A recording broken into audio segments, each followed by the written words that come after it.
Saya Samsudin Alimsyah, mari kita bicarakan demokrasi.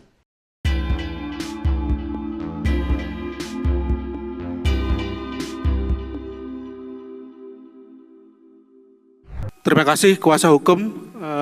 Selanjutnya kami persilakan untuk menyampaikan poin-poin yang menjadi gugatan. Selamat pagi hadirin sekalian dan majelis pengampu keadilan yang terhormat. Kami akan menyampaikan 9 isu gugatan, diantaranya yang pertama, perampasan ruang hidup dan penyingkiran masyarakat. Yang kedua, kekerasan persekusi, kriminalisasi dan diskriminasi. Yang ketiga, politik impunitas dan kejahatan. Kami mewakili masyarakat yang dirugikan konstitusionalnya oleh tergugat karena telah melakukan perampasan ruang dan penyingkiran masyarakat. Kami adalah orang-orang yang ruangnya disingkirkan secara paksa melalui berbagai macam kebijakan yang dibuat oleh tergugat. Seperti proyek strategis nasional, Undang-Undang Cipta Kerja, hilirisasi nikel, food estate, dan proyek-proyek yang dianggap oleh tergugat dapat meningkatkan pertumbuhan ekonomi. Padahal, kami harus tergusur dari ruang kami yang sudah ditinggali sebelum Republik ini berdiri. Ruang kami sudah hilang, lingkungan kami tercemar, air bersih pun kesulitan, kebun kami tinggal sisa-sisa, dan laut kami tinggal cerita. Cerita ruang hari ini tidak seperti cerita nenek moyang kami dulu. Mereka bercerita, kebun, laut, dan sungai menghidupi kehidupan. Namun kini, mereka mengancam kami. Majelis pengampu keadilan, kami sudah tidak lagi berladang dan melaut. Karena tak ada lagi hasil, kami hanya bertahan dari jerih payah solidaritas. Anak-anak kami kehilangan bapak, karena bapak yang mencari upah harus pulang terpanggang smelter nikel. Tak sampai di sana, anak-anak kami pun harus terkubur di lubang tambang. Ibu kami reproduksinya terganggu akibat pencemaran. Sanak saudara kami berebut ruang dengan orang-orang yang nasibnya tak jauh berbeda seperti yang kami alami.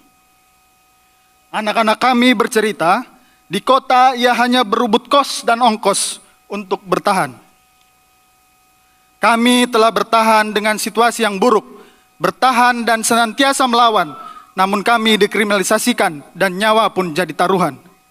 Sederet kasus seperti Rempang Eco City, Geothermal Pocoleok, Bandara Kulon Progo, reklamasi Teluk Jakarta, eksplorasi nikel di Pulau Wauni, masyarakat adat suku Auyu di Papua, penggusuran Taman Sari, Dago Elos adalah bukti konkret rentetan perampasan ruang.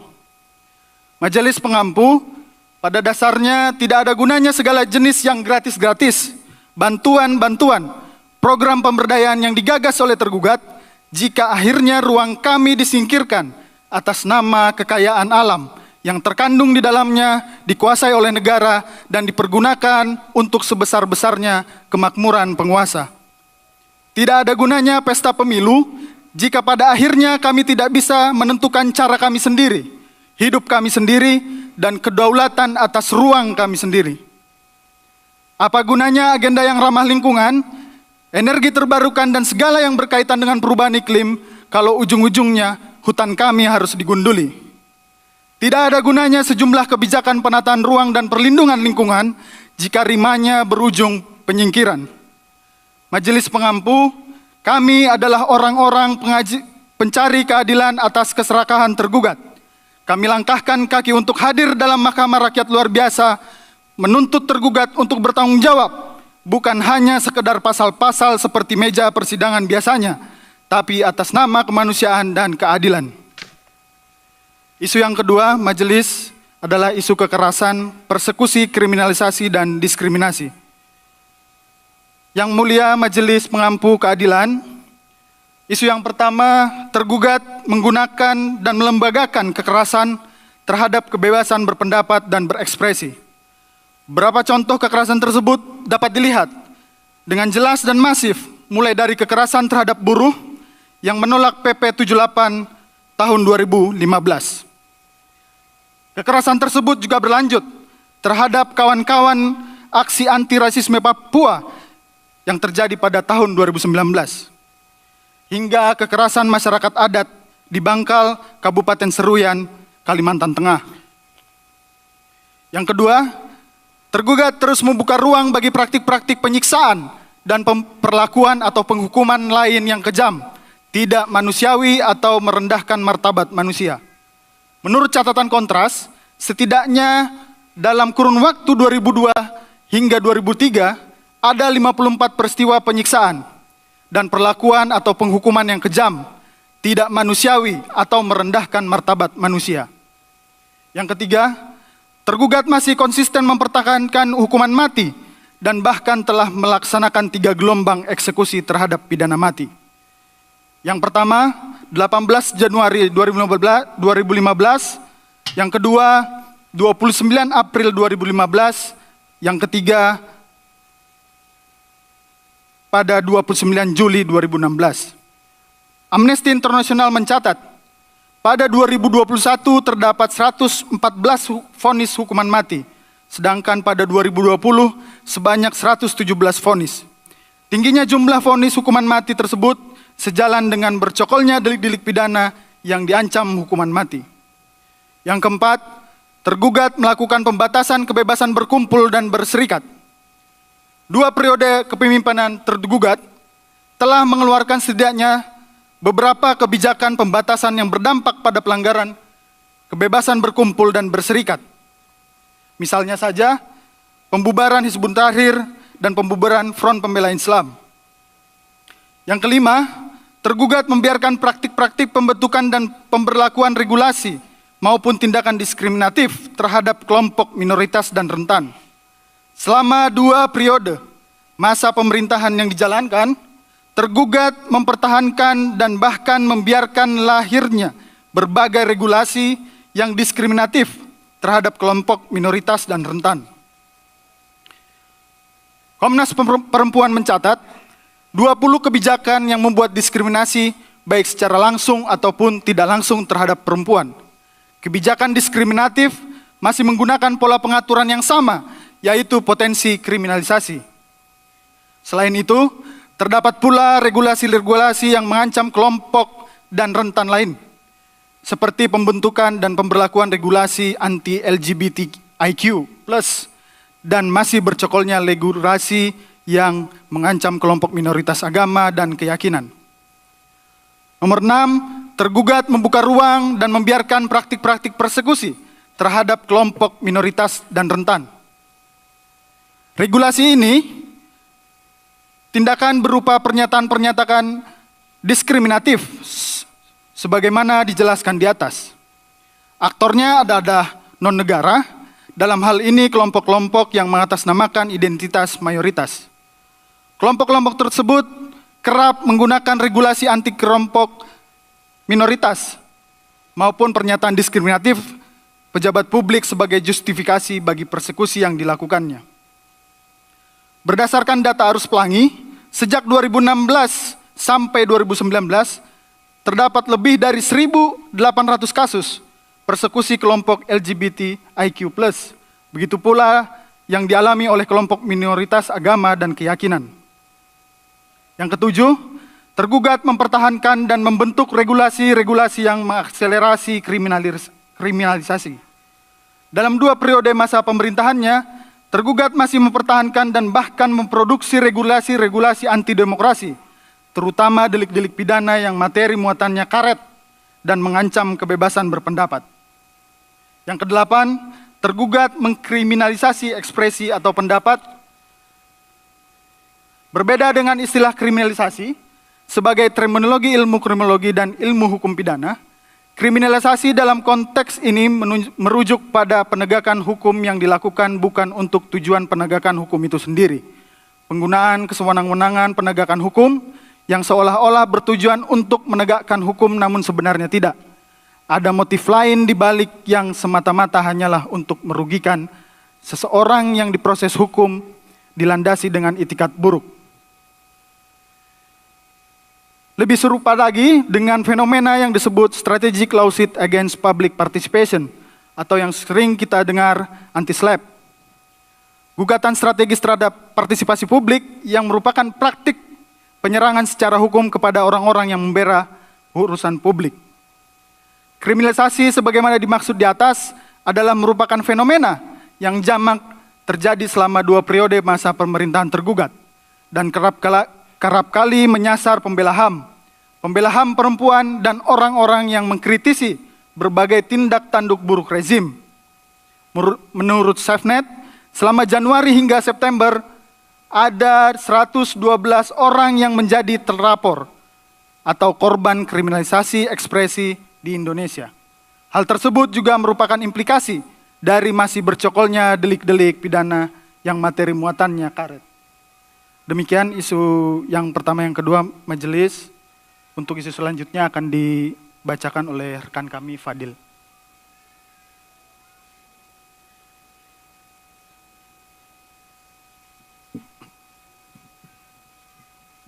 Tes.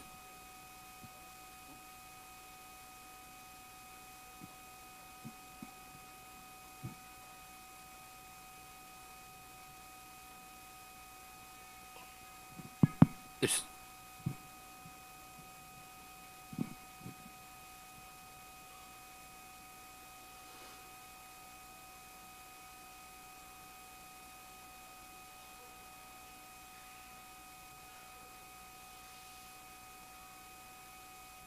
Baik, majelis, kami lanjutkan pada bagian lainnya. Bagian ketiga, politik impunitas dan kejahatan kemanusiaan. Ya. 1. Tergugat membohongi korban dan gagal menuntaskan pelanggaran HAM berat di masa lalu. Selama tergugat memimpin pemerintahan, tidak ada satupun kasus pelanggaran HAM berat yang terjadi di masa lalu yang dituntaskan secara serius, yang berorientasi pada keadilan substantif bagi korban dan keluarganya. Tergugat hanya sekadar menawarkan langkah-langkah penyelesaian yang mengarah pada pemutihan demi kepentingan beberapa terduga pelaku yang sekarang justru menikmati privilege politik dengan menduduki jabatan publik yang strategis. Hal tersebut jelas merupakan bentuk upaya sistematis untuk melanggengkan impunitas karena aspek akuntabilitas dan juga partisipasi korban dan keluarga tidak mendapatkan tempat. Yang kedua, tergugat tidak memiliki keinginan politik atau political will untuk menjalankan penyelesaian pelanggaran HAM berat secara ideal.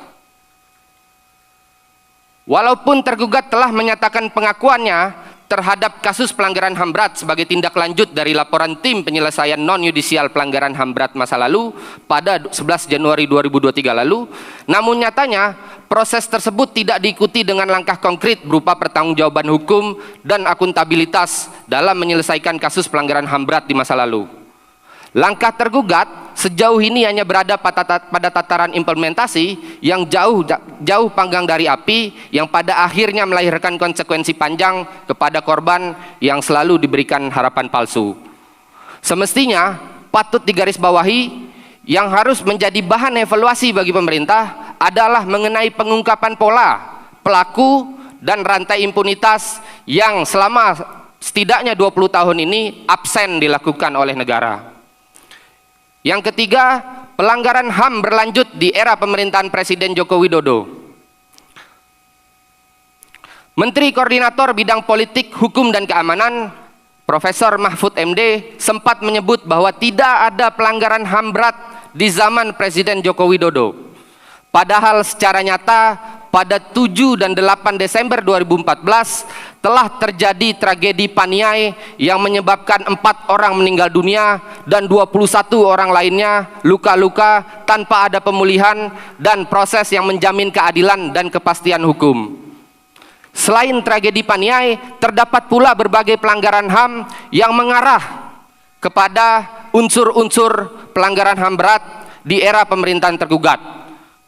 Misalnya terjadi pada kasus extrajudicial killing yang menyebabkan meninggalnya 6 orang laskar anggota Front Pembela Islam di tol Jakarta Cikampek pada 7 Desember 2020, maupun tragedi Kanjuruhan dalam pertandingan Liga 1 antara Arema FC kontra Persebaya di Malang pada 1 Oktober 2022 yang menyebabkan 135 supporter yang hadir meregang nyawa. 4. Tergugat memanipulasi sejarah dengan memosisikan penjahat HAM sebagai pahlawan. Dalam 2 periode masa pemerintahannya, tergugat melakukan manipulasi sejarah yang dilakukan dengan mengangkat dan memberikan kedudukan terhormat kepada beberapa orang yang memiliki jam dan one team press. Kedua, mengangkat Prabowo Subianto. Mengangkat Prabowo Subianto, terduga pelaku penghilangan aktivis pada 97-98, menjadi Menteri Pertahanan dan diberikan pangkat istimewa Jenderal TNI Kehormatan. Terhadap orang tersebut, tergugat bahkan diduga terlibat dalam kongsi licik untuk memenangkan yang bersangkutan yang juga berpasangan dengan anak kandungnya dalam kontestasi Pilpres 2024. Ketiga, memberikan Untung Budi Harto ex Timawar jabatan sebagai Panglima Kodam Jayakarta. Kemudian keempat, memberikan bintang jasa kepada Eriko Guterres, pelaku peristiwa pelanggaran HAM berat di Timor Timur. Yang kelima, memasukkan Kiki Syahnakri dalam susunan keanggotaan tim pelaksanaan Kepres nomor 17 tahun 2022. Saya lanjutkan pada isu atau bagian selanjutnya, yaitu mengenai komersialisasi, penyeragaman, dan penundukan dalam sistem pendidikan nasional. 1. Rezim Joko Widodo telah gagal memenuhi pendidikan gratis dan melanggengkan praktik komersialisasi pendidikan. Masalah komersialisasi pendidikan ini salah satunya diakibatkan oleh kebijakan pemerintah dengan meningkatkan mutu pendidikan tinggi dengan memberikan otonomi kepada kampus dan mencabut subsidi kepada kampus. Sebagai akibatnya, banyak universitas yang mencari pendanaan melalui kerjasama dengan swasta untuk membangun bisnis.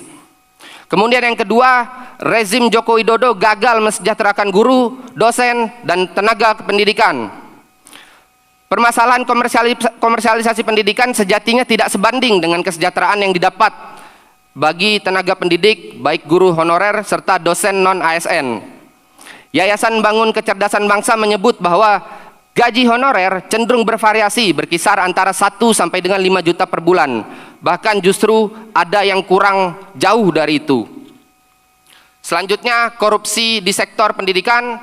Pemberian otonomi pada kampus, sebagaimana dijelaskan di atas, berkorelasi terhadap praktik korupsi yang dilakukan oleh kampus. Salah satu kasus nyatanya adalah kasus korupsi yang dilakukan oleh mantan Rektor Universitas Udayana, Inyoman Gede Antara, kemudian mantan Rektor Universitas Erlangga, Fasihul Lisan, mantan Rektor Universitas Islam Negeri Sultan Syarif Kasim Ahmad Mujahidi, dan mantan Rektor Universitas Lampung Karomani.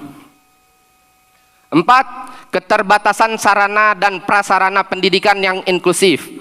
Catatan BPS pada tahun ajaran 2021 sampai 2022 menunjukkan hampir di semua jenjang pendidikan mengalami peningkatan kerusakan sarana sekolah. Tercatat 60,6% ruang kelas SD dalam kondisi rusak ringan atau sedang pada tahun ajaran 2021-2022. Selain itu, data dari BPS pada 2017 hanya sebesar 18% dari total 1,6 juta anak dengan disabilitas yang memperoleh layanan pendidikan yang inklusif di Indonesia. Bagian kelima, rezim Joko Widodo gagal menjamin kebebasan akademik dan secara aktif melakukan penundukan terhadap kebebasan akademik. Menjelang pemilihan umum tahun 2024, sivitas akademika dari berbagai perguruan tinggi dalam negeri ramai-ramai mengkritisi akrobat politik hukum Jokowi yang berpihak pada salah satu pasangan calon. Yayasan Lembaga Bantuan Hukum Indonesia mencatat atas upaya kritik yang dilakukan oleh sivitas akademika tersebut, terdapat dugaan mobilisasi aparat kepolisian untuk mendatangi para dosen dan rektor kampus dengan modus mewawancari mereka untuk mendapatkan tanggapan positif terkait rekam jejak Jokowi selama berkuasa. Selain itu, kebebasan akademik dibungkam melalui intimidasi dan teror. Potret yang lebih buram terkait penundukan kebebasan akademik juga terjadi pada masa kepemimpinan Jokowi. Hal naas terjadi di saat ramai-ramai gerakan mahasiswa bersama elemen rakyat lainnya menolak revisi Undang-Undang KPK dan beberapa produk hukum lainnya. Banyak korban berjatuhan, bahkan 5 yang terdiri dari 2 mahasiswa dan 3 pelajar kehilangan nyawa lantaran berada dalam barisan aksi massa yang memprotes akrobat hukum yang dilakukan oleh tergugat. Bagian kelima, korupsi, kolusi, dan nepotisme serta tindakan perlindungan terhadap koruptor. 1. Iklim politik rezim Jokowi menyuburkan korupsi. 2 periode di bawah pemerintahan Presiden Jokowi merupakan 10 tahun terburuk untuk agenda pemberantasan korupsi pasca reformasi.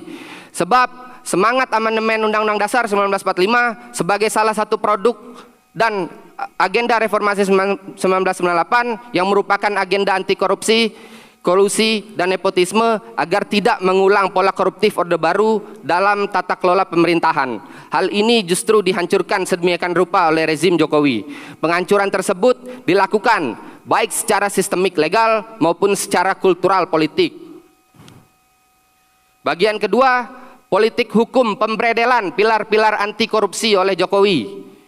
Pemerintahan Jokowi telah melakukan serangkaian pelemahan terhadap agenda pemberantasan korupsi secara sistematis.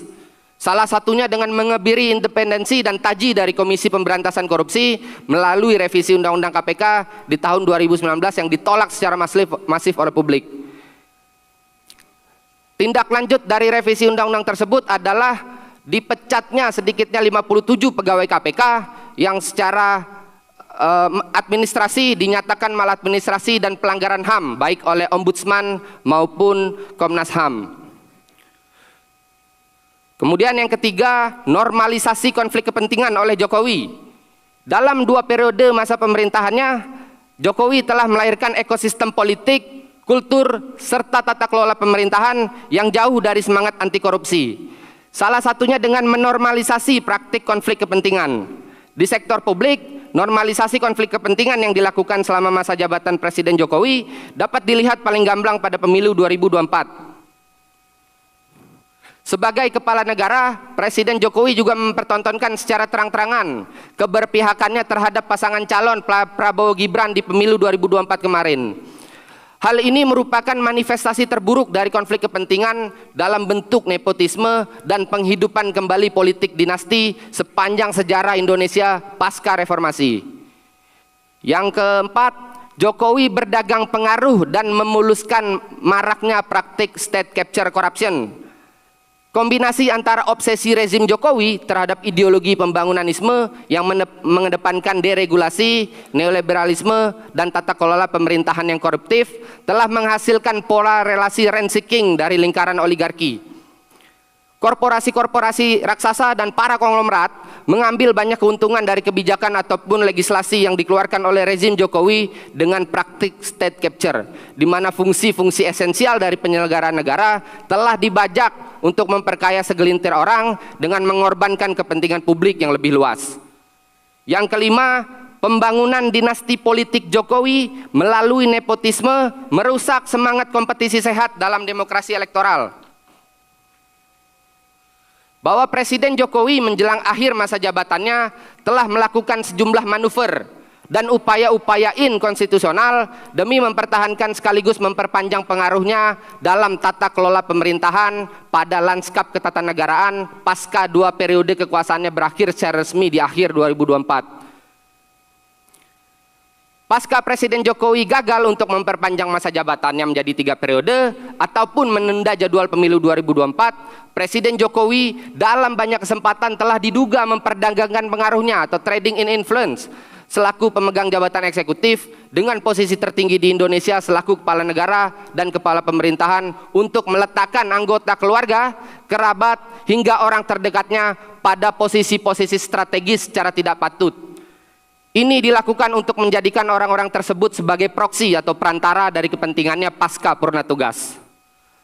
Intervensi dari istana terhadap MK untuk memberikan karpet merah pada Gibran agar dapat mencalonkan diri sebagai wakil presiden di pemilu 2024 merupakan bentuk paling nyata dari penyerangan terhadap independensi kekuasaan kehakiman dan mencoreng salah satu nilai esensial dalam demokrasi elektoral, yakni fairness dalam bentuk equal playing field untuk menjadi kompetisi yang sehat. Secara konseptual, manuver-manuver yang dilakukan oleh Presiden Jokowi sebagaimana telah diuraikan lazim dikenal sebagai upaya untuk membangun dinasti politik, yakni sebuah bentuk monopoli terhadap kekuatan politik dan pengisian posisi publik yang dilandasi oleh ikatan atau koneksi kekeluargaan.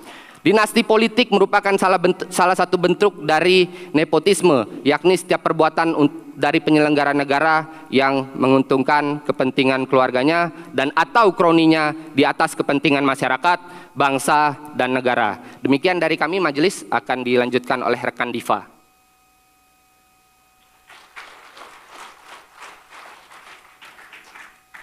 Silakan kuasa hukum berikutnya.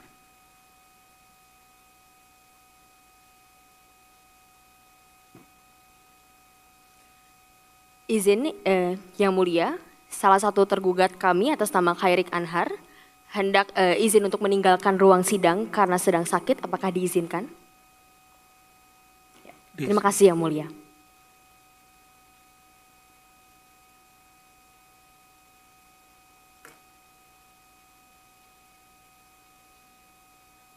Majelis Hakim, saya akan melanjutkan pembacaan poin gugatan nomor 6. Eksploitasi sumber daya alam dan program solusi palsu untuk krisis iklim. Persoalan lingkungan dan krisis iklim bertambah dan semakin parah selama masa pemerintahan tergugat yang tersandra oligarki ekonomi politik. Dalam 10 tahun terakhir, kita telah menyaksikan potret buram pengelolaan negara yang syarat konflik kepentingan dan mengesampingkan rakyat. Undang-undang dan proyek dikeluarkan secara ugal-ugalan, eksploitasi dan pengerusakan lingkungan terus dijalankan dengan kedok pembangunan. Kita telah menyaksikan deretan kabar buruk untuk masyarakat dan untuk bumi kita. Hilangnya tutupan hutan dan keanekaragaman hayati, hilangnya juga ancaman terhadap hidup dan ruang hidup masyarakat, serta semakin buruknya laju pemanasan global merupakan segelintir konsekuensi dari kebijakan tergugat yang eksploitatif. Pertama, tergugat terus melakukan praktik pertambangan yang merugikan lingkungan hidup dan rakyat. Data BPS pada tahun 2022 menunjukkan bahwa produksi batubara meningkat lebih dari 57% dengan total produksi sebesar 687.402.285 ton, produksi nikel meningkat 1.100% dengan total produksi sebesar 98.187.963 ton dan produksi emas meningkat hingga 85.203 ton apabila dibandingkan dengan data pada tahun 2014.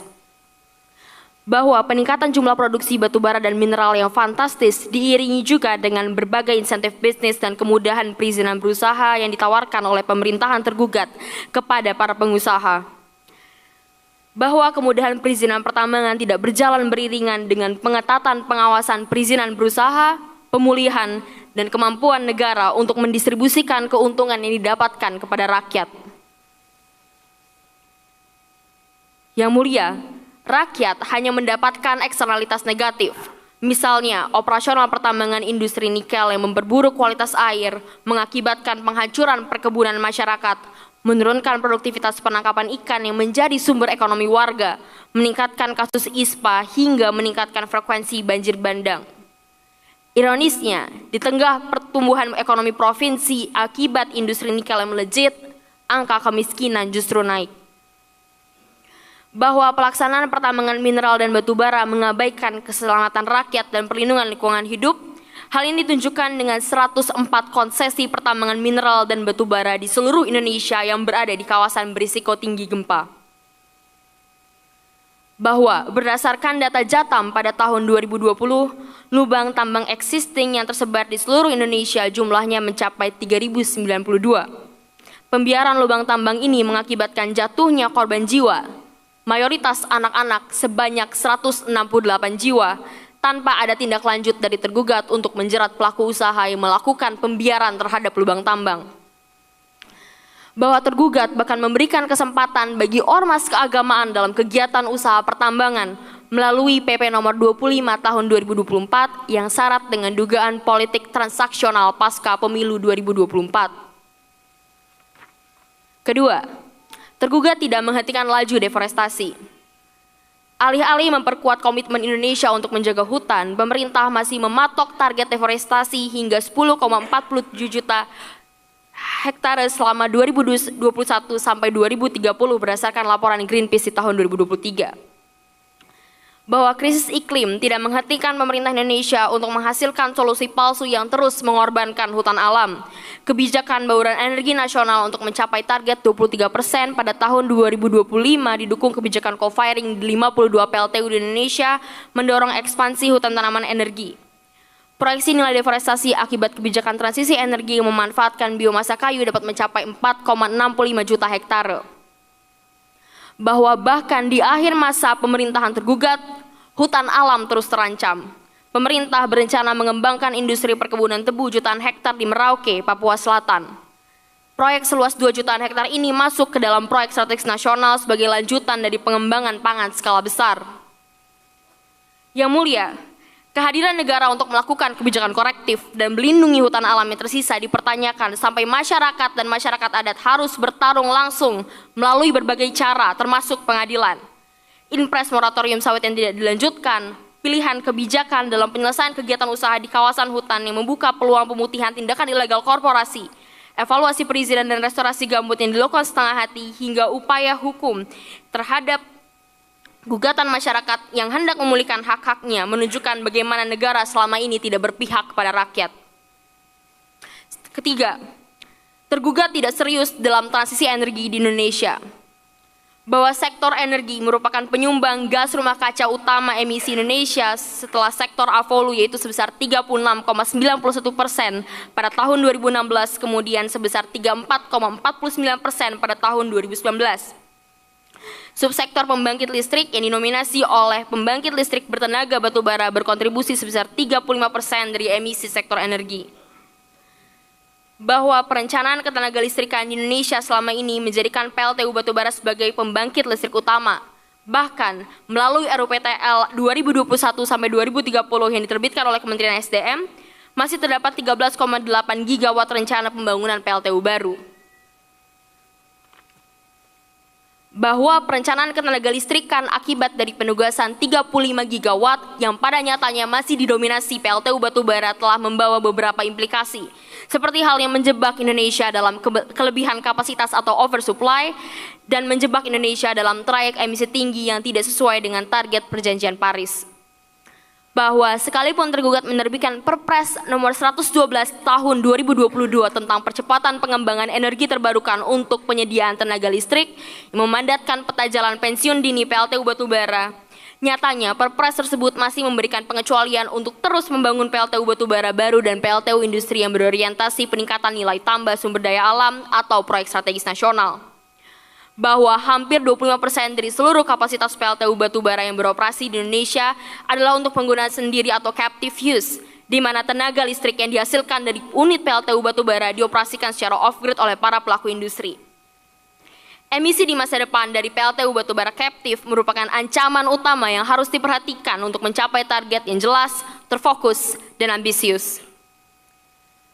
Bahwa pembiayaan transisi energi yang tersedia saat ini seperti JETP masih membiayai solusi palsu seperti co-firing dengan struktur pembiayaan yang didominasi oleh hutang. Bahwa membiayai transisi energi dengan dana hutang dengan kondisi regulasi dan tata kelola energi yang ada saat ini tidak efektif dan hanya akan merugikan masyarakat. Poin terakhir, yang mulia, tergugat abai terhadap mitigasi dan adaptasi perubahan iklim. Pada tahun 2023, IPCC merilis laporan yang menyatakan bahwa krisis iklim yang disebabkan oleh manusia telah terjadi secara cepat serta meningkatkan intensitas dan frekuensi terjadinya cuaca ekstrim di setiap wilayah di dunia. Di antaranya gelombang panas yang semakin intens, hujan lebat, kekeringan, hingga siklon tropis. Saat ini, kenaikan temperatur bumi telah mencapai 1,1 derajat Celcius dan menuju kenaikan temperatur global rata-rata 2,8 derajat Celcius di tahun 2100. Situasi ini mengancam Indonesia sebagai salah satu negara yang sangat rentan terhadap krisis iklim, terutama bencana banjir dan panas ekstrim. Bahwa pada tahun 2022, sekelompok pemuda mengadukan bahwa mereka telah mengalami berbagai dampak yang disebabkan oleh perubahan iklim, termasuk pertama, gelombang panas yang menyebabkan kematian dan penyakit yang berhubungan dengan panas dan penurunan produktivitas pekerjaan di luar ruangan. Kedua, kenaikan permukaan laut yang menyebabkan pemutihan terumbu karang dan menurunnya stok ikan, menyebabkan kerawanan pangan dan kerentanan pekerjaan di bidang pariwisata dan perikanan. Ketiga, peningkatan panas dan curah hujan yang ekstrim yang menyebabkan penyakit, kerawanan air dan makanan. Keempat, terjadinya banjir pasang, gelombang tinggi, dan angin kencang akibat kenaikan permukaan air laut yang membahayakan nyawa dan menyebabkan hilangnya tempat tinggal, serta kerentanan terhadap makanan dan air. Kelima, memperburuk kesehatan mental pengadu. Bahwa tergugat telah gagal untuk memobilisasi sumber daya maksimum yang tersedia pada ambisi setinggi mungkin dalam aksi mitigasi iklim Indonesia, sebagaimana yang telah dielaborasikan dalam bagian sebelumnya, serta membangun ketahanan dan adaptasi yang memadai terhadap dampak perubahan iklim yang diproyeksikan di Indonesia. Selanjutnya, Yang Mulia, saya akan membacakan poin gugatan nomor 7, politik perburuhan yang memiskinkan dan menindas. Politik perburuhan selama 2 periode kepemimpinan rezim Joko Widodo dan keterkaitannya dengan para turut gugat lainnya sangatlah memiskinkan dan menindas rakyat, khususnya para kaum buruh atau kelas pekerja di Indonesia. Dalam uraian fakta, kami menyampaikan kondisi faktual yang dialami oleh kaum buruh Indonesia melalui beberapa tindakan tergugat, diantaranya. Pertama, tergugat menggunakan kekuasaannya dalam memaksakan praktik fleksibilitas pasar tenaga kerja dan sistem kerja. Tergugat dalam hal ini memaksakan kehendaknya untuk mengesahkan produk legislasi yang jelas diperoleh secara tidak partisipatif terhadap kaum buruh Indonesia sebagai pemangku kepentingan. Serangkaian tindakan pemaksaan menggunakan cara-cara yang dianggap sah, salah satunya menafsirkan ihwal kegentingan yang memaksa dengan melawan putusan Mahkamah Konstitusi telah memuluskan tergugat untuk mengesahkan Omnibus Law Cipta Kerja melalui sebuah perpu.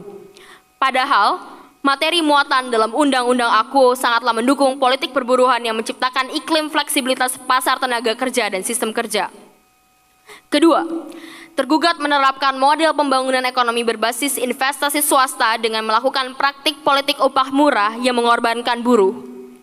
Berdasarkan data BPS tahun 2023, secara nasional rata-rata buruh manufaktur di Indonesia menerima upah real Rp92.164, lebih sedikit dari UMP. Rendahnya kebijakan kenaikan upah minimum ini tidak lepas dari rentetan perubahan regulasi dalam sektor perburuhan yang jauh dari kata adil. Mulai dari Undang-Undang Nomor 6 Tahun 2023 tentang penetapan peraturan pemerintah pengganti Undang-Undang Nomor 2 Tahun 2022 tentang Cipta Kerja menjadi Undang-Undang dan Peraturan Pemerintah Nomor 51 Tahun 2023 tentang perubahan atas Peraturan Pemerintah Nomor 36 Tahun 2021 tentang pengupahan memperlihatkan bahwa skema politik upah murah masih menjadi pegangan pemerintah serta pengusaha. Ketiga, tergugat tidak melindungi hak atas pekerjaan yang layak bagi buruh. Melihat data yang dikelola oleh BPJS Ketenagakerjaan per Mei 2022, lebih dari 20.000 perusahaan tidak mengikutsertakan pekerjanya dalam program jaminan sosial BPJS Ketenagakerjaan, yang mengartikan bahwa belum semua pekerja mendapatkan haknya atas jaminan sosial dan kesehatan. Artinya, tergugat belum sepenuhnya mengoptimalkan pelaksanaan K3 yang sesuai standar di seluruh perusahaan yang ada di Indonesia. Data yang tercatat pada tahun 2020, angka kecelakaan kerja tercatat 221.740 kasus, lalu meningkat pada 2021 menjadi 234.370 kasus. Adapun pada 2022, jumlah kasus naik lagi menjadi 298.137 kasus. Penyebab hal tersebut tentunya dikarenakan ketidaktegasan pemerintah dalam menyikapi sanksi untuk perusahaan yang melanggar K3, di mana Undang-Undang Nomor 1 Tahun 1970, sanksi yang diberikan dipatok dengan nominal rendah sehingga tidak memberikan efek jera. Kondisi faktual terhadap jaminan perlindungan buruh terhadap risiko K3 tidak didukung pula oleh tanggung jawab negara untuk mendorong keikutsertaan jaminan sosial dan kesehatan atau BPJS bagi para pekerja dengan hubungan non-standar atau informal. Merujuk angka keikutsertaan program BPJS bukan penerima upah yang hanya mencapai 11% dari 82,67 juta orang di sektor informal, di mana dalam sektor ini terdapat pula pekerja rumah tangga dan ojek online. Keempat, tergugat melakukan pengabaian penegakan hukum pidana perburuhan. Penegakan hukum pidana perburuhan telah dipahami secara keliru karena dianggap baru dapat dilakukan setelah mendapatkan rekomendasi dari pengawas Dinas Tenaga Kerja. Penegakan hukum pidana ditakutkan akan menjadi bumerang bagi pemenuhan hak-hak buruh karena pidana terhadap pengusaha akan membuat hak-hak perdata mereka tidak dipenuhi atau hilang. Sekian Yang Mulia, untuk poin selanjutnya akan dibicarakan oleh rekan saya Hussein.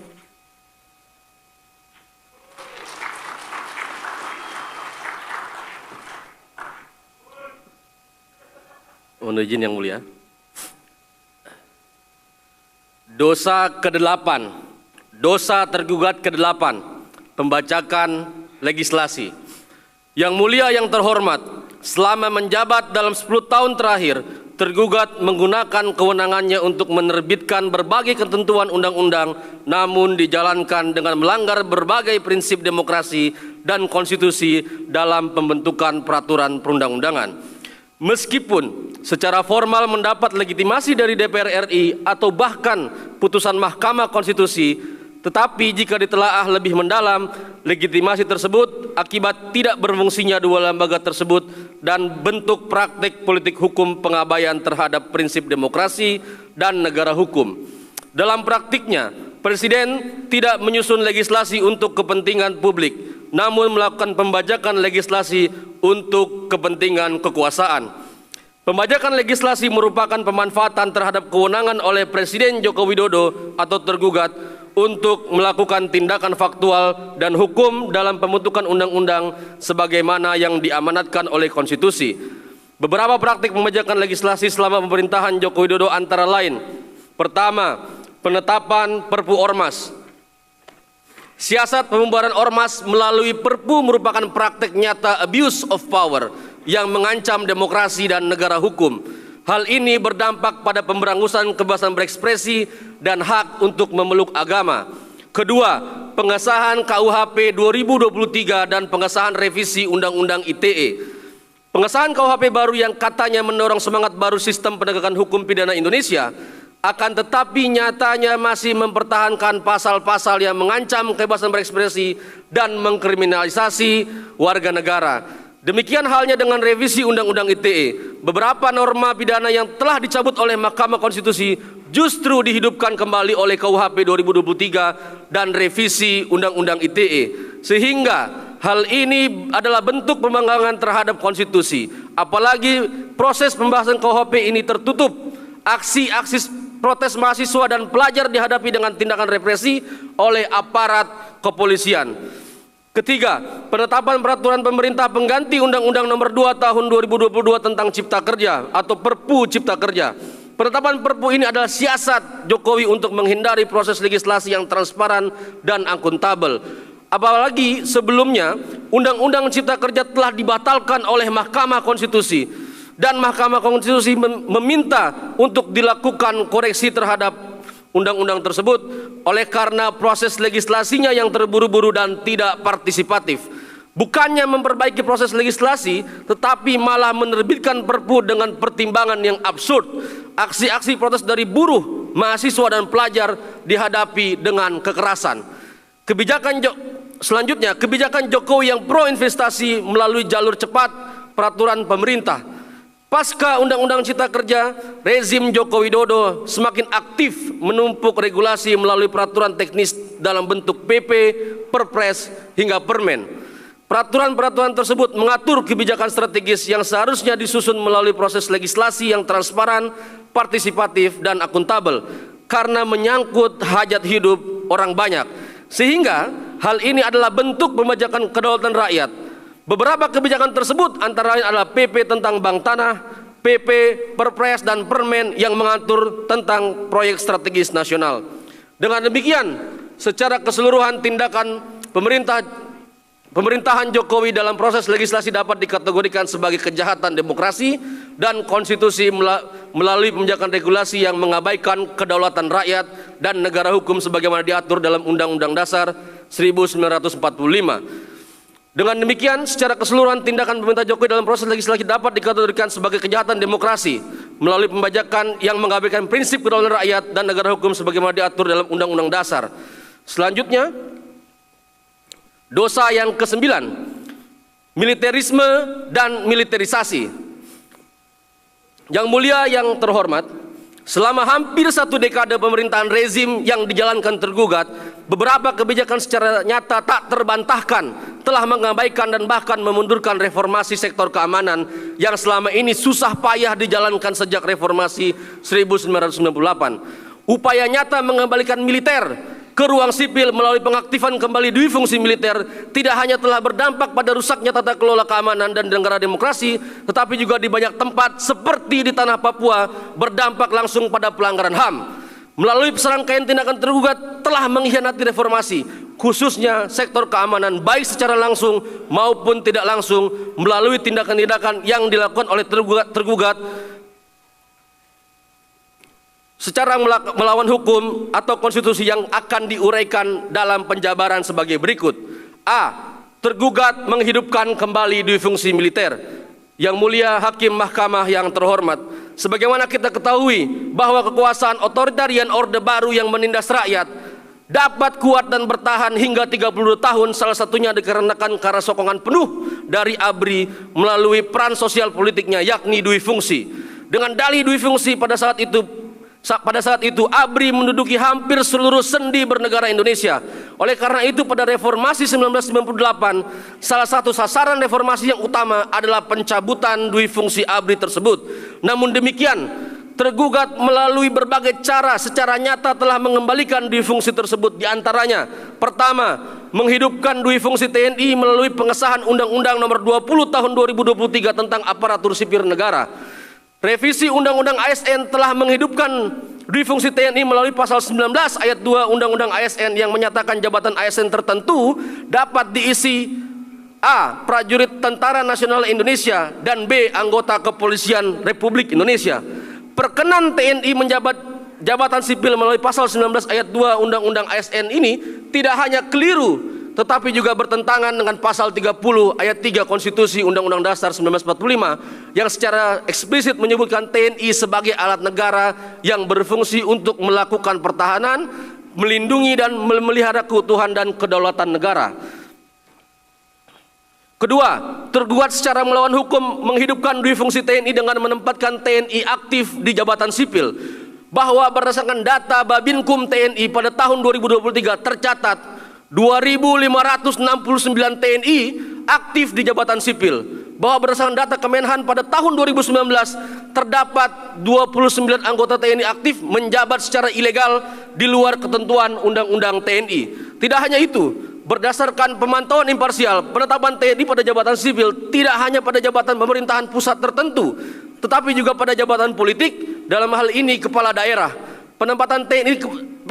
Penempatan TNI di jabatan kepala daerah terjadi pada penunjukan Brigjen TNI Andi Chandra Asaduddin sebagai pejabat Bupati Seram bagian Barat pada tahun 2022.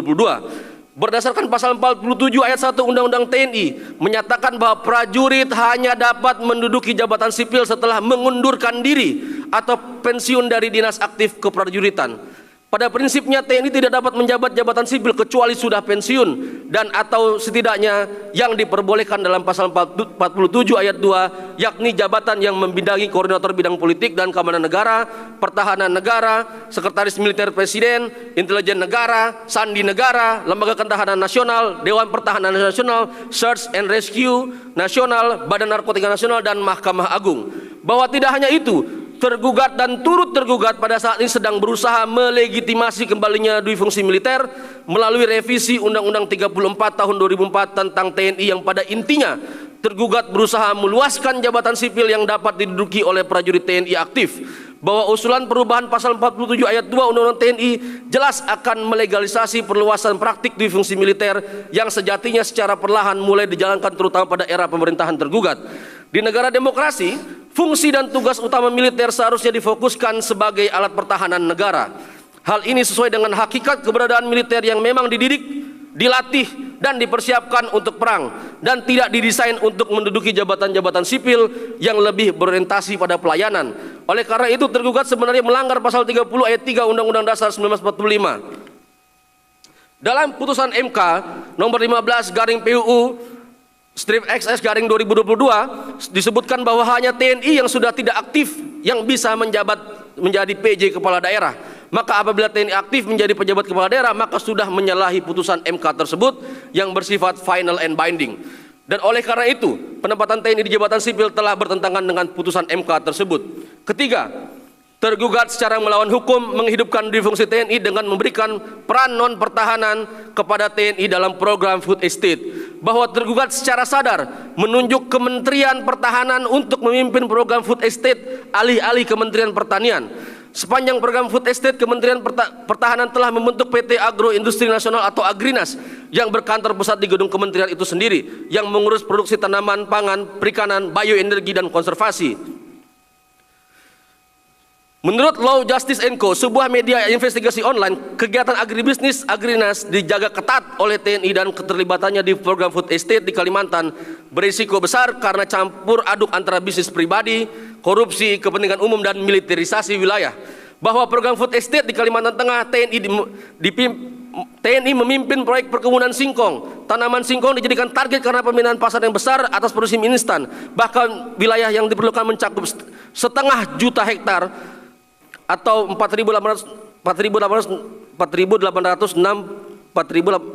164 hektar. Sebagaimana diketahui bahwa pembukaan lahan telah dimulai di Kabupaten Gunung Mas, dipimpin oleh Kolonel Dwi Haryono, salah satu anggota TNI. Meskipun tidak terdapat informasi tentang studi penilaian lingkungan yang telah rampung, padahal berdasarkan pasal 39 Undang-Undang 34 tahun 2004 tentang TNI mengatur bahwa prajurit dilarang terlibat dalam kegiatan bisnis. Berdasarkan hal tersebut, di atas tergugat melanggar pasal 30 ayat 2 dan 3 Undang-Undang Dasar 1945. B. Tergugat melanggengkan impunitas dengan tidak mereformasi sistem peradilan militer.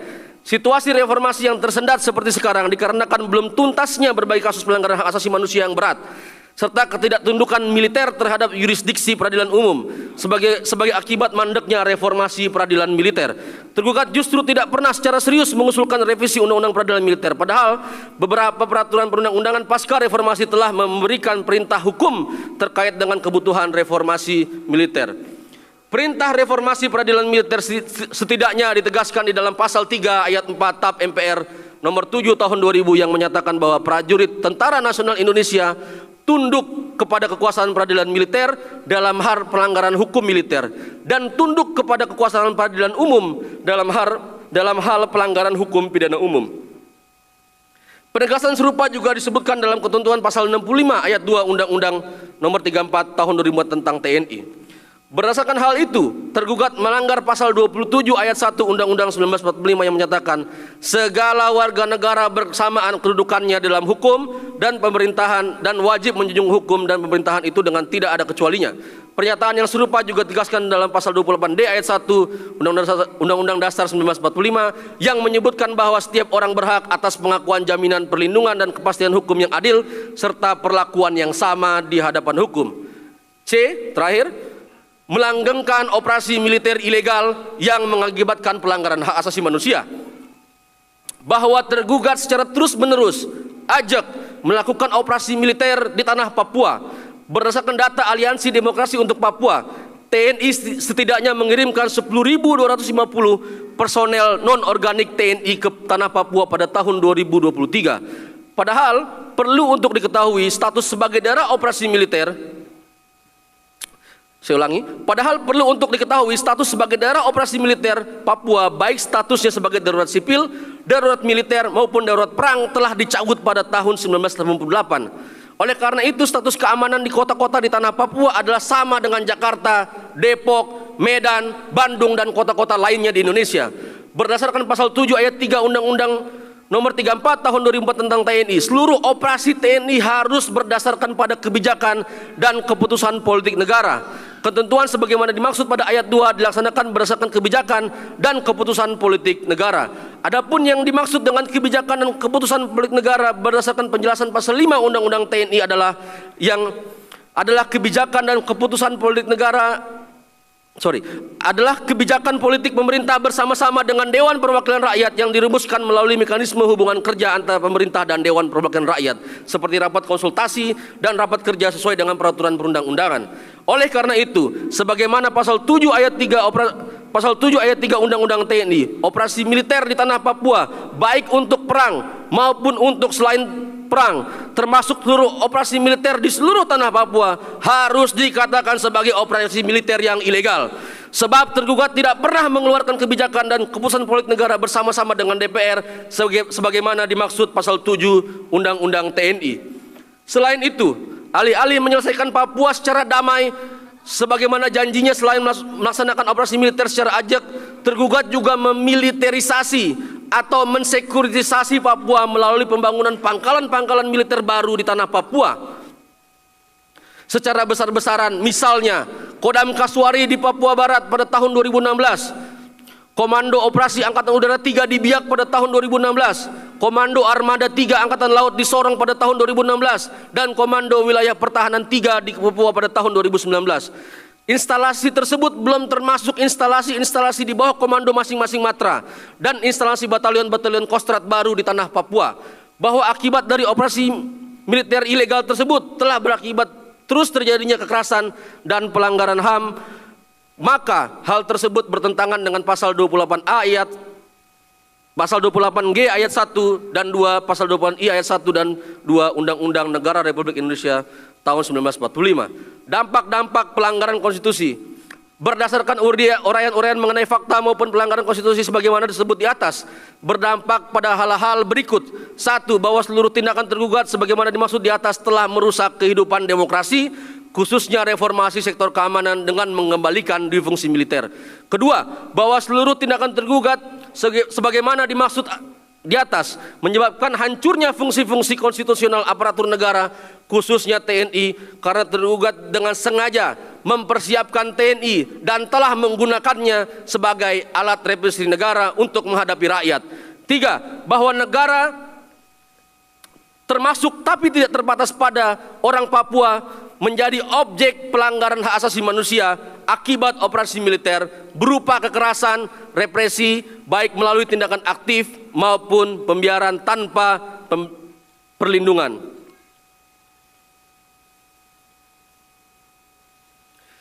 Berdasarkan alasan-alasan konstitusional di atas, maka kami atas nama rakyat Indonesia, korban kejahatan konstitusi yang dilakukan oleh rezim Joko Widodo, memohon kepada Majelis Hakim Mahkamah Rakyat luar biasa untuk menjatuhkan putusan. Dengan demikian, para tergugat secara bersama-sama telah melakukan tindakan yang bertentangan dengan konstitusi sebagaimana ditegaskan dalam Undang-Undang Dasar 1945, pasal 27 ayat 1 dan 2, pasal 28, pasal 28A, pasal 28D ayat 1, pasal 28E ayat 1 dan ayat 2, pasal 28G ayat 1, pasal 28I, pasal 28H ayat 1 dan ayat 2, pasal 29 ayat 2 dan pasal 33 ayat 3 Undang-Undang Dasar 1945. Demikian gugatan konstitusional ini kami ajukan. Apabila majelis hakim berpendapat lain, mohon putusan seadil-adilnya ex aequo et bono. Jakarta, 25 Juni 2024. Hormat kami para penggugat. Terima kasih.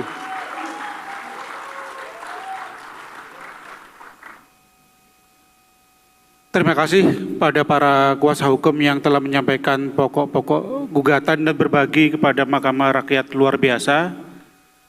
Kita sudah mencatat dan mendengarkan tadi fakta-fakta yang sangat mengerikan, mengganggu naluri akal sehat dan kemanusiaan kita.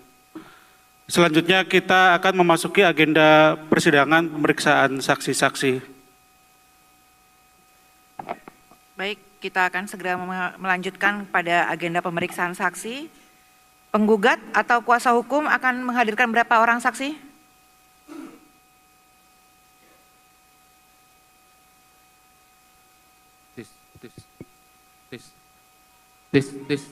Ya, baik majelis, kami akan menghadirkan 5 orang saksi. Saksi pertama adalah atas nama Fathia Maulidianti, satu dari sekian banyak pembela HAM dan aktivis lingkungan yang menjadi korban kriminalisasi karena membela urusan publik dari ancaman pelanggaran HAM dan kerusakan lingkungan.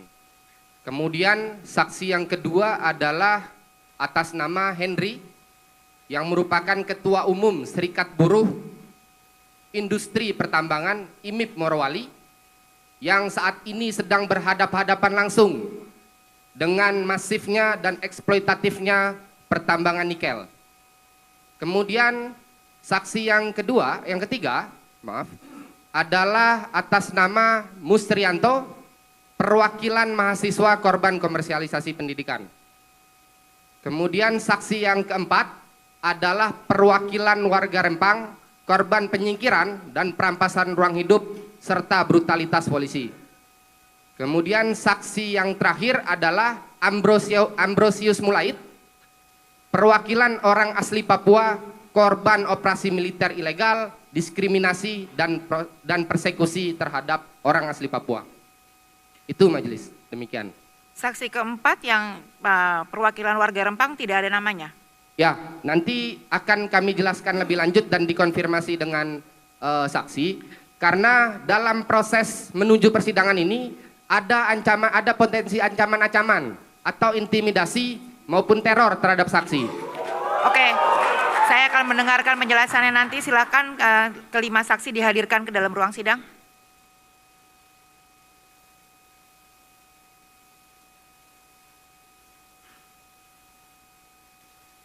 Oke, bisa dijelaskan lagi mengenai ancaman-ancaman yang tadi? Baik, majelis. Ancaman-ancamannya nanti bisa dikonfirmasi pada yang bersangkutan supaya lebih jelas. Tapi kami juga sekaligus ingin memohon izin dari majelis sebelum disumpah dan nantinya saat pemberian keterangan agar saksi perwakilan warga Rempang ini memberikan keterangan dengan penutup muka dan penutup kepala demi keamanan dan pemberian keterangan secara bebas. Untuk saksi 4, apakah benar Anda menerima ancaman, intimidasi atau apapun selama proses ini berjalan? Baik, untuk saksi 4 permohonannya dikabulkan oleh majelis. Tapi saya mau ngecek dulu pada saksi-saksi yang lainnya. Apakah ada di antara Anda semua yang juga mengalami intimidasi dan ancaman? Setiap hari mengalami intimidasi dan ancaman. Apakah ada yang saat ini merasa terintimidasi dan terancam? Oke, selama sidang ini berjalan, terlepas dari apapun yang ada di luar ruangan ini, tetapi selama ada di dalam ruang persidangan Mahkamah Rakyat luar biasa ini, maka tidak boleh ada warga negara Indonesia satupun yang merasa terancam dan terintimidasi, sehingga apabila ada di antara Anda merasa terancam, merasa terintimidasi, mohon segera sampaikan kepada kuasa hukum, agar kuasa hukum segera mengajukan permohonan untuk membantu memastikan Anda dalam posisi aman dan terlindungi. Oke, jadi untuk permohonan mengenai penutupan identitas saksi 4 kami kabulkan. Kemudian kita akan lanjutkan langsung ke pengambilan sumpah. Silakan. Baik, untuk selanjutnya pengambilan sumpah. Terima kasih kepada saksi yang sudah hadir ke dalam persidangan. Selanjutnya majelis akan mengambil sumpah atas nama kebenaran kesaksian dalam persidangan. Saksi pertama akan disumpah dengan cara apa? Baik. Kemudian saksi kedua, kemanusiaan. Saksi ketiga akan disumpah dengan cara apa? Dengan cara kemanusiaan. Baik, saksi keempat. Sama yang mulia. Sama.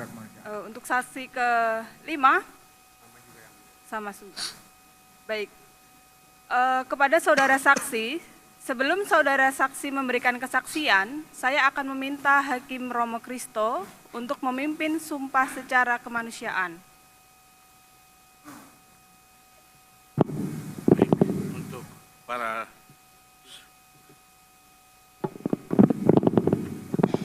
Untuk para saudara saksi, silakan mengikuti apa yang saya ucapkan.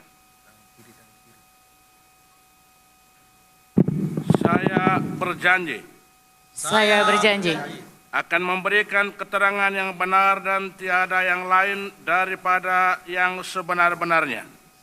Akan berjanji memberikan keterangan yang benar dengan tidak lain dan sebagainya. Kesaksian ini saya maksudkan untuk menjaga kesucian pulau-pulau di Nusantara. Dan seluruh makhluknya. Juga hak asasi manusia. Demokrasi. Dan tanah air yang menghidupi seluruh kehidupan. Yang ada di dalamnya. Jika di kemudian hari jika di kemudian hari terbukti kesaksian yang saya berikan jika di kemudian hari terbukti kesaksian yang saya berikan bukanlah kesaksian yang sebenar-benarnya, maka saya bersedia bertanggung jawab terhadap seluruh korban yang terdampak dari kesaksian palsu saya.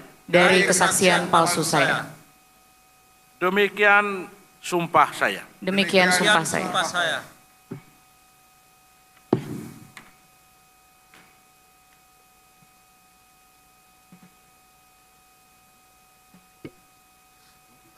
Baik, penggugat tapi juga kuasa hukum, saksi mana yang akan diperiksa terlebih dahulu? Ya, baik majelis. Saksi yang diperiksa terlebih dahulu adalah saksi atas nama Fathia Muldianti, ada di sebelah kanan dari hadapan majelis, dan berurutan sampai dengan saksi Ambrosius Mulaid yang berada di sebelah kiri di hadapan majelis. Baik, kita akan lanjut ke pemeriksaan saksi yang pertama, yaitu Saudara Fathia. Untuk saksi yang lain bisa dulu meninggalkan ruang sidang.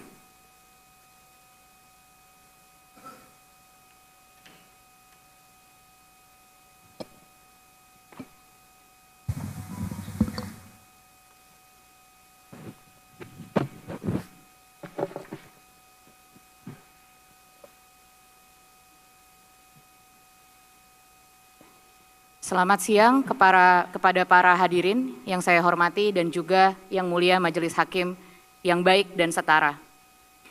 Pada pagi hari ini saya ingin menyatakan sebuah kesaksian saya sebagai seorang pembela HAM yang sempat dikriminalisasi dan juga memiliki keresahan atas situasi kebebasan berekspresi di Indonesia. Majelis hakim yang baik dan setara, bekerja di sektor hak asasi manusia lebih mudah diucapkan daripada dilakukan. Pasca tahun 98, era reformasi telah membawa harapan besar bagi seluruh rakyat Indonesia bahwa supremasi hukum akan ditegakkan, korupsi, kolusi, dan nepotisme akan diberantas, dan Pancasila akan diwujudkan. Namun setelah 26 tahun reformasi, kita justru melihat pembatasan kebebasan berekspresi dan berkeyakinan, serta iklim impunitas telah mendominasi selama 10 tahun terakhir di Indonesia. Buku dilarang, pameran seni dilarang, pembela hak asasi manusia, aktivis lingkungan hidup, aktivis masyarakat adat, aktivis perempuan dan buruh, serta aktivis anti korupsi juga telah dikriminalisasi karena membela hak-hak mereka dan menyuarakan kebenaran. Di atas kertas, Indonesia telah mengalami demokratisasi dan secara formal pemilu demi pemilu dilakukan secara rutin. Namun secara substansial, demokrasi terus merosot hingga makin parah di era Presiden Joko Widodo. Presiden Jokowi memberi angin segar bagi menguatnya oligarki, di mana pembangunan lebih dibasiskan atas kepentingan pengusaha dan penguasa. Model pembangunan ini yang mengakibatkan kebebasan sipil terus menurun. Check and balances melalui badan pengawas, KPK, Komnas HAM, dan lainnya melemah. Pendekatan pembangunan ini yang mengundang kembali penggunaan kekuatan represif oleh polisi, militer, dan aparat intelijen negara, serta peran aktor keamanan dalam urusan sipil. Sebagai contoh, ketika kasus Omnibus Law 2019-2020 dan KUHP baru dapat menunjukkan kepada kita bagaimana elit dan oligarki mampu mendominasi produk legislasi yang hampir tidak lagi mementingkan akuntabilitas dan komitmen terhadap Undang-Undang Dasar 1945.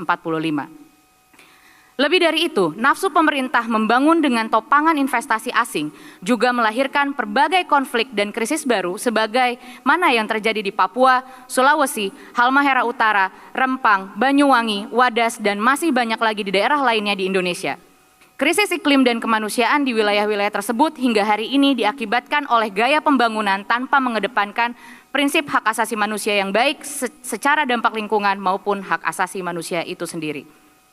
Di sini saya berdiri mewakili seseorang yang senantiasa berusaha untuk merebut kembali ruang keadilan bagi rakyat yang dilakukan oleh aktivis seperti kami serta berbagai aktivis lain di organisasi masyarakat sipil maupun di berbagai komunitas lainnya adalah hal yang sederhana. Kami melaporkan ketidakadilan dan penyelewengan yang membuat wajah negara ini coreng-moreng. Perjuangan kami melalui kerja-kerja advokasi dilakukan semata-mata untuk kepentingan publik. kami membuka dan menyodorkan kepada publik apa praktik-praktik berbahaya dan kepentingan-kepentingan siapa kiranya yang kalau terus dilayani akan membawa negara ini ke dalam kemunduran. Motif terbesar kami menginginkan negara yang baik, pemerintahan yang jujur dan bersih, dan sungguh-sungguh melayani masyarakat sehingga kecintaan rakyat kepada negara semakin kuat. Majelis Hakim yang saya hormati, upaya kriminalisasi yang ditunjukkan secara langsung kepada masyarakat yang memperjuangkan haknya tidak sejalan dengan peraturan Undang-Undang Nomor 32 Tahun 2009 tentang perlindungan dan pengelolaan lingkungan hidup yang selanjutnya disebut UU PPLH. Setidaknya, dalam undang-undang tersebut pada pasal 65 dijelaskan terkait adanya 5 hak atas lingkungan hidup. Selain pasal 65 yang menjelaskan terkait dengan hak masyarakat, dalam pasal 66 UU PPLH menyatakan bahwa setiap orang yang memperjuangkan hak atas lingkungan hidup yang baik dan sehat tidak dapat dituntut secara pidana maupun digugat secara perdata. Kedua pasal tersebut secara jelas memberikan gambaran terkait dengan hak masyarakat dalam memperjuangkan lingkungan hidupnya. Tetapi dalam pelaksanaannya, upaya kriminalisasi terus menghantui masyarakat yang memperjuangkan haknya di tengah pembangunan yang menjadi prioritas utama pemerintah saat ini. Pembela HAM termasuk hak atas lingkungan yang bersih dan sehat, anti korupsi, sering berada dalam situasi yang memprihatinkan. Mereka kerap mendapatkan ancaman dan atau serangan atas aktivitas yang mereka lakukan. Ancaman dan atau serangan tersebut dapat berbentuk penghalangan atau pembatasan kegiatan pembelaan dan pemajuan hak asasi manusia secara fisik, psikis, verbal, kekerasan seksual secara langsung ataupun melalui sarana digital, fitnah, diskriminasi, penyalahgunaan proses hukum, bahkan pembunuhan. Ancaman dan serangan tersebut ditujukan untuk menghentikan pembela HAM dari kerja-kerjanya. Michelle Force sebagai pelapor khusus PBB untuk pembela HAM pada periode 2014 hingga 2020 menyebutkan bahwa di banyak negara termasuk Indonesia, kegiatan pemajuan dan penegakan HAM masih merupakan kegiatan yang sangat luar biasa berbahaya. Perempuan bertindak untuk memajukan atau melindungi hak asasi manusia secara kolektif dikenal sebagai perempuan pembela HAM atau Women Human Rights Defender, sering menjadi sasaran serangan bentuk kekerasan dan pelecehan. Serangan ini terjadi karena mereka dianggap menantang gagasan tradisional mengenai perempuan ataupun sebagai peran keluarga dan gender dalam masyarakat. Tak jarang gagasan tradisional ini menjadi landasan pembenar dari aktor-aktor negara serta kelompok-kelompok konservatif lainnya untuk terus menekan dan meminggirkan kaum perempuan dari dunia aktivisme hak asasi manusia. Perempuan pembela HAM juga dapat menghadapi ancaman dan kekerasan yang spesifik, baik di ranah publik maupun pribadi, seperti pelecehan verbal berdasarkan gender online dan offline, pelecehan seksual, pemerkosaan, dan kekerasan seksual serta stigmatisasi. Orang-orang yang mendukung atau dekat dengan perempuan pembela HAM termasuk anggota keluarga juga mungkin menjadi sasaran khusus. Selain itu, dari tantangan yang dihadapi oleh perempuan pembela HAM juga bersifat interseksional. Selain gender, aspek lain dari identitas seperti usia, agama, etnis, kelas, disabilitas, orientasi seksual, dan identitas gender saling berkelindan dan secara simultan menambah risiko dan ancaman bagi perempuan pegiat hak asasi manusia. Apa yang saya alami hari ini tidak lain dan tidak bukan adalah wajah paling biasa dari represi terhadap hak asasi manusia. Kendati demikian, ancaman dan tekanan ini tidak menyurutkan niat saya sebagai perempuan pegiat hak asasi manusia yang saya yakin hal ini pun tidak akan menyurutkan niat baik kita semua hari ini untuk bersama-sama membangun negara yang lebih baik dan akuntabel. Keterlibatan perempuan di gerakan hak asasi manusia sangatlah penting karena perempuan kerap kali dianggap sebelah mata dan dianggap menjadi kelompok yang rentan dikarenakan lapisan ancaman. Ancaman yang terus dipakai untuk menyebarkan ketakutan pada gerakan perempuan pembela HAM. Keterlibatan perempuan masih dianggap sebagai pelengkap, namun bukan sebagai aktor utama dalam sektor kenegaraan. Isu perempuan tidak pernah dianggap sebagai isu politik yang penting, melainkan sebatas urusan domestik belaka. Saya bangga bahwa saya telah ikut dan menjadi bagian dari gerakan HAM yang dimotori oleh perempuan seperti Kartini Kendeng, Wadon Wadas, penggusuran Taman Sari Bandung, Pancoran Buntu, dan lain sebagainya. Saya berharap apa yang telah saya alami selama 2,5 tahun terakhir akan jadi memupuk dan memperkuat keberanian perempuan pembela HAM, bahwa perempuan mesti juga berjuang di atas pikiran dan kakinya sendiri, serta keluar dari eksklusivisme affirmative action yang seringkali banyak diwarnai kepura-puraan dan kepentingan politik. Majelis Hakim yang luar biasa, penuntutan atas nama pencemaran nama baik berdasarkan UU ITE semakin sering terjadi pada kepemimpinan era Joko Widodo. Sasarannya seringkali pada aktivis, pengacara, peneliti, jurnalis, dan pengguna media sosial biasa. UU ITE digunakan lebih banyak untuk menghukum warga negara yang melontarkan komentar kritis secara online terhadap tokoh masyarakat, lembaga pemerintah, atau perusahaan. Boleh dibilang UU ITE ini telah menjadi alat dan senjata para elit penguasa baik pusat dan daerah untuk membentengi diri dari kritik dan untuk menunjukkan arogansi mereka di atas hukum yang pada akhirnya mendorong dilakukannya sensor mandiri. Saya khawatir penuntutan ini jangan-jangan tidak lain dan tidak bukan hanya sebagai semacam etalase arogansi elit dan menggunakan tangan-tangan hukum. Kekhawatiran saya bukan tanpa alasan. Kontras mencatat 89 peristiwa terkait UU ITE baik penangkapan, pelaporan hingga pemenjaraan dengan total 101 korban di tahun 2022 dan ini berakibat buruk bagi wajah demokrasi Indonesia. Berdasarkan survei indikator politik Indonesia pada April 2022, 62,9% responden menilai masyarakat saat ini semakin takut menyampaikan pendapat. Indonesia kini semakin kehilangan civic space, ruang kewargaan yang dulu sempat dibangga-banggakan. Di bawah pemerintahan Joko Widodo yang merupakan tergugat, perlindungan terhadap hak warga negara terkait kebebasan berekspresi mengalami kemunduran yang lebih dramatis dibandingkan dengan yang telah diantisipasi oleh para peneliti.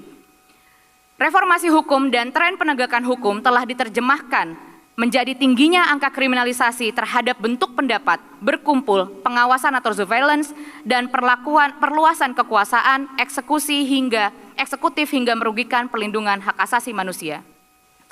Dalam 4 tahun terakhir pemerintahan Joko Widodo dan Ma'ruf Amin, sorotan terbesar mengarah pada aspek demokrasi. Hampir tidak ada penelitian maupun laporan dari berbagai pihak yang mendalilkan bahwa situasi demokrasi secara umum di Indonesia mengalami perbaikan. Civicus masih menempatkan situasi kebebasan sipil di Indonesia dalam status obstructed atau terhambat. Adapun berbagai faktor utama yang menyebabkan situasi tersebut, yakni mencakup penangkapan sewenang-wenang, pelecehan hukum atau judicial harassment, kriminalisasi terhadap pembela HAM, hingga serangan fisik serta digital untuk membungkam pendapat yang berbeda. Penuntutan pencemaran nama baik berdasarkan UU ITE semakin sering terjadi pada era Joko Widodo. Sering diungkapkan pada berbagai penelitian, sasarannya adalah terhadap berbagai elemen masyarakat di media sosial dan digunakan untuk membungkam suara-suara publik.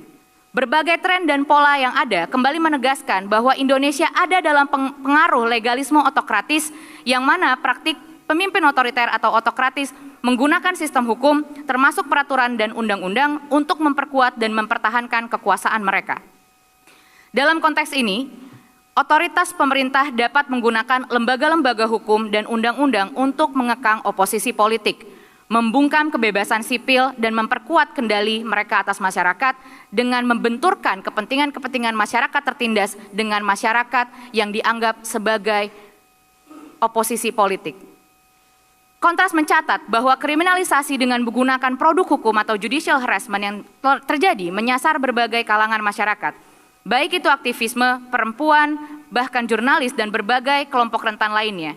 Pada bulan Oktober 2019 sampai 2023 terdapat berbagai macam kasus yang hingga hari ini masih dijerat oleh UU ITE. Berekspresi memang bukan merupakan hak yang dapat dibatasi, akan tetapi pembatasannya harus tunduk pada standar-standar yang ditetapkan dunia internasional. Prinsip Sirakusa menyatakan bahwa pembatasan hak harus ditentukan lewat undang-undang. Sementara itu, menurut Johannesburg Principle, pembatasan harus ditentukan oleh hukum yang dapat diakses, tidak bersifat ambigu, dan dibuat secara hati-hati dan teliti, yang memungkinkan setiap individu untuk melihat apakah suatu tindakan bertentangan dengan hukum atau tidak. Berkaca pada dua prinsip tersebut, pedoman interpretasi tentu bukan jawaban dari carut-marutnya penggunaan UU ITE sebagai salah satu alat untuk membungkam kebebasan berekspresi. Terlebih jika ditinjau melalui hierarkis peraturan perundang-undangan, penetapan pedoman interpretasi juga tidak ada yang jelas. Merawat kebebasan dan menolak kekerasan patut secara layak kita upayakan. Lagi pula, menjunjung tinggi demokrasi dan HAM akan memberi lebih banyak keuntungan daripada kerugian bagi pemimpin negara hari ini. Pemerintah dapat memulai dengan menghentikan segala bentuk ancaman pidana terhadap orang-orang yang menyatakan pendapat secara damai. Gagasan ini dapat diikuti dengan membebaskan orang-orang yang dipenjara hanya karena berekspresi secara damai. Jika saran-saran ini diterima, maka pemerintah setidaknya dapat mencegah bertambahnya masalah yang terkait dengan penjara yang sudah sumpek. Lebih jauh lagi, pemerintah dapat mencabut dan merevisi peraturan yang menimbulkan ketakutan untuk berpendapat seperti UU ITE. Jika masyarakat mampu berekspresi tanpa rasa takut, keterlibatan publik dalam proses perumusan kebijakan dapat meningkat. Peningkatan partisipasi tersebut akan dapat mengurangi beban kerja pemerintah dan menghindari risiko-risiko ketidakpuasan yang berujung pada ketidakstabilan politik. Bila pemerintah melakukan saran-saran di atas segera dan tanpa syarat, maka tingkat kepuasan masyarakat terhadap kinerja pemerintah juga akan meningkat. Dapat disimpulkan bahwa meski 26 tahun setelah reformasi terdapat beberapa kemajuan demokrasi dan HAM, pekerjaan rumah kita juga masih banyak. Di arena kebebasan berekspresi dan berpendapat, masih ada peraturan lama dan baru yang menindas ekspresi damai dengan cara-cara lawas dan anyar. Aparat penegak hukum pun laksana belum siap membenahi diri. Namun, upaya-upaya merawat kebebasan dan menolak kekerasan tidak boleh berhenti. Aktivisme bukan hanya milik orang-orang yang bekerja di organisasi masyarakat sipil semata, tapi bagi seluruh elemen masyarakat yang peduli dan berjuang demi demokrasi dan keadilan. Pemerintah dapat mengambil langkah-langkah konkret seperti menghentikan kriminalisasi, membebaskan tahanan nurani atau prisoner of conscience, dan merevisi UU ITE dan mewujudkan Indonesia yang lebih manusiawi. Hidup rakyat, hidup Papua, hidup perempuan yang melawan. Terima kasih, Yang Mulia. Ya, terima kasih saudara saksi. Apa anggota Majelis Hakim yang lain ingin mengajukan pertanyaan? Tidak ya? Oke, cukup. Terima kasih saudara saksi. Majelis Hakim Mahkamah Rakyat telah mendengar keterangan saudara dan akan kami jadikan pertimbangan sebelum mengambil keputusan. Dipersilakan kembali ke tempat.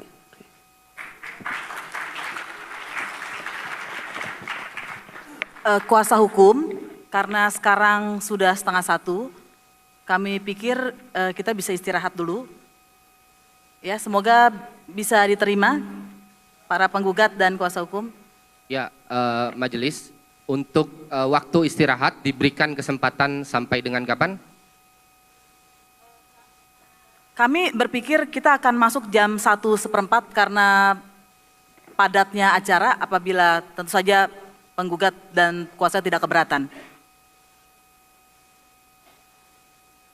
Baik, majelis, kami terima waktu skors dan istirahatnya. Baik, terima kasih.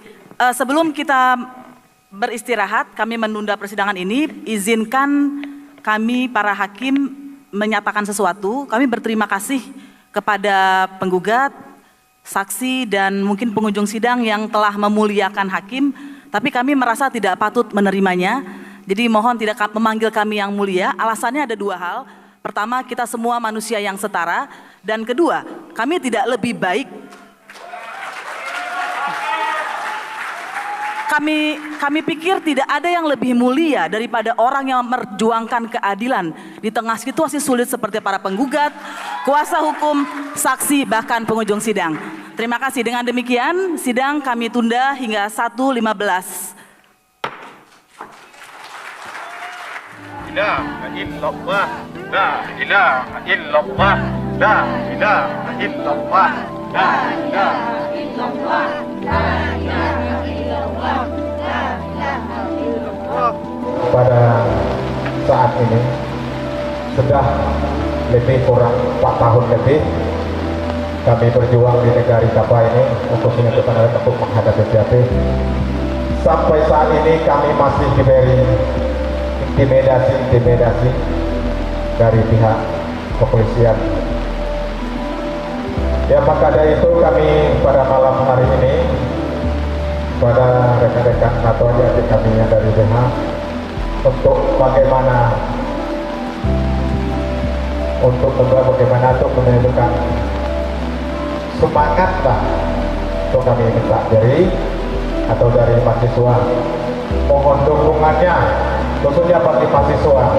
Seandainya nanti ada bergejolak di antara kami menghadapi satu perlawanan dari pihak-pihak, apakah dari mahasiswa siap untuk membantu kami di negeri Kapa? Siap. Alhamdulillah. Dan masyarakat lainnya yang berada di luar sana dapat menyaksikan langsung dengan segala kejadian, penindasan, intimidasi yang selama ini mereka lakukan terhadap kami masyarakat Nagari Kapa.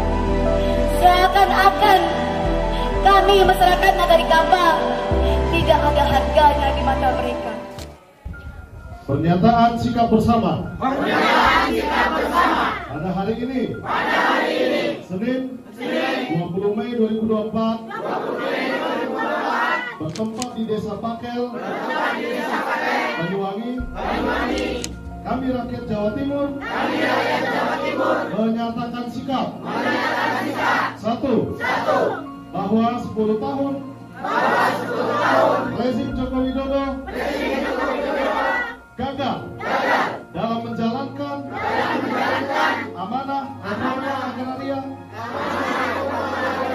untuk rakyat, sehingga terjadi ketimpangan penguasaan lahan yang menindas rakyat.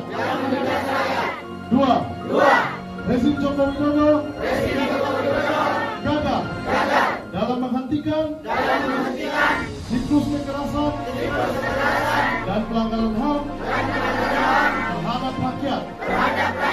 Tiga, rezim Joko Widodo tidak henti-hentinya mengeluarkan kebijakan yang eksploitatif terhadap sumber daya alam sehingga terjadi perampasan ruang hidup pada rakyat.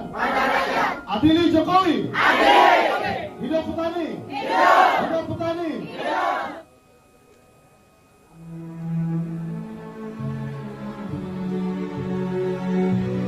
Ketika petani tidak memiliki lahan, apakah layak disebut petani? Tidak. Petani memiliki alat produksi, yaitu tanah sebagai sumber penghidupan untuk keberlanjutan untuk hidup di masa yang akan datang. Betul. Hidup petani. Hidup petani. Semua aparat penegak hukum, semua anggota dewan dan semua media yang sedang meliput kami, dengarkan suara kami, dengarkan aspirasi kami, aspirasi dari rakyat kecil.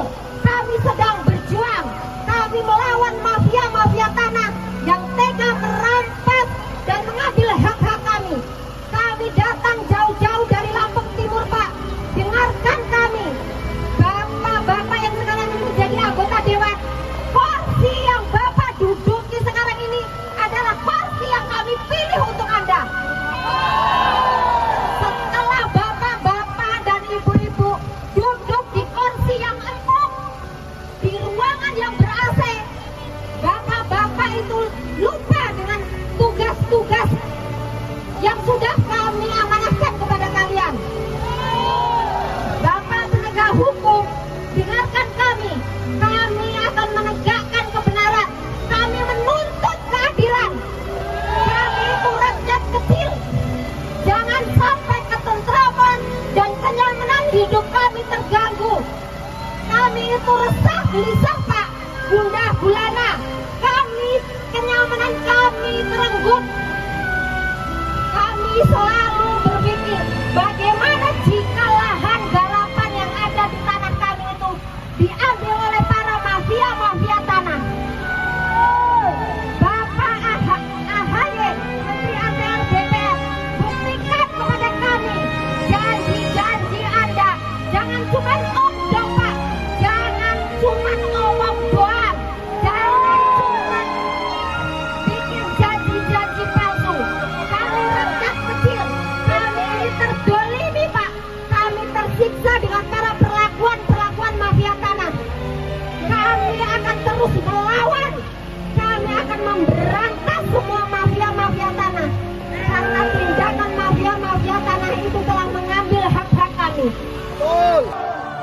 Kita ini menolak semua dengan tegas, dengan lantang, dengan membuktikan bahwa di tanggal 29 Mei kita turun di jalan untuk menyuarakan bahwa di Lampung ini tidak baik-baik saja.